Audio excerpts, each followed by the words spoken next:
அவ்வாறே பிர்அவுனிடத்தில் சூனியக்காரர்கள் வந்தார்கள்.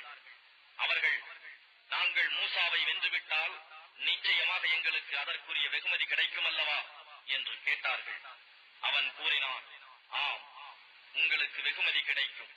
இன்னும் நிச்சயமாக நீங்கள் எனக்கு நெருக்கமானவர்களாகி விடுவீர்கள். மூசாவே, முதலில் நீர் எறிகிறீரா அல்லது நாங்கள் எறியட்டுமா என்று சூனியக்காரர்கள் கேட்டனர். அதற்கு மூசா, நீங்கள் முதலில் எறியுங்கள் என்று கூறினார்.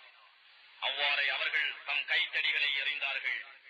மக்களின் கண்களை மருட்டி அவர்கள் திடுக்கிடும்படியான மகத்தான சூனியத்தை செய்தனர்.